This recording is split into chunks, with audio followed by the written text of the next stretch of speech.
Doctor Modi, મારા ઘરમાં મારા મોમને, મારા માસીને, મારા મામાને, ઇવન મારા ડેડ સાઈડના બધાને બહુ ની પેન થતું હોય છે. શું આ લોકોના એજમાં આવીને આ પેન થવાનું જ છે? હું પણ થઈશ ત્યારે પણ.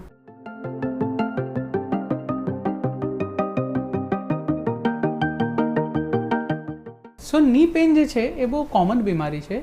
જેમ એજ 55-60 ક્રોસ કરતી હોય છે એમ જ ઘૂંટણ ઘસાવાના ચાલુ થઈ જતા હોય છે. યુઝ્યુઅલી 60ના પછી અગર ગ્રેડ 4 આર્થરાઇટિસ થઈ જાય તો મોર ઓર લેસ ની રિપ્લેસમેન્ટ પાક્કું છે. હવે ની રિપ્લેસમેન્ટ યા ની પેનના ઘણા બધા કારણો છે, જેમાંથી genetic is a very important cause. એટલે અગર તમારા મમ્મીને હોય તો તમને હોવાનો ચાન્સ વધારે છે. સાથે સાથે આ જ બીમારી ફિમેલ્સમાં વધારે કોમન છે મેલ્સ કરતાં. એનું કારણ છે મેનોપોઝ.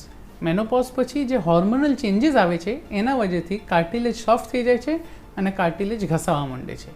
ત્રીજા કારણ છે કોમોર્બિડિટીઝ, એટલે જે લોકોને ડાયાબિટીઝ, બ્લડ પ્રેશર યા બીજી બીમારીઓ હોય છે એ લોકોને ની આર્થરાઇટિસના ચાન્સીસ વધી જતા હોય. આનું મેઇન કારણ છે લોડિંગ, એટલે જેટલું ઘૂંટણ ઉપર લોડ વધારે આપશો, જેટલી એક્ટિવિટી વધારે રહેશે, જેટલું પેશન્ટનું વેટ વધારે રહેશે, એટલા જ ની આર્થરાઇટિસના ચાન્સ વધી જતા હોય છે. તો ડૉક્ટર, આ બધા લોકો 60ની અબાવ છે અને એ લોકોને બેવ ઘૂંટણમાં દુખી રહ્યું છે, તો શું બધાને જ ની રિપ્લેસમેન્ટ કરાવવું પડશે? સો ધ આન્સર ઇઝ યસ.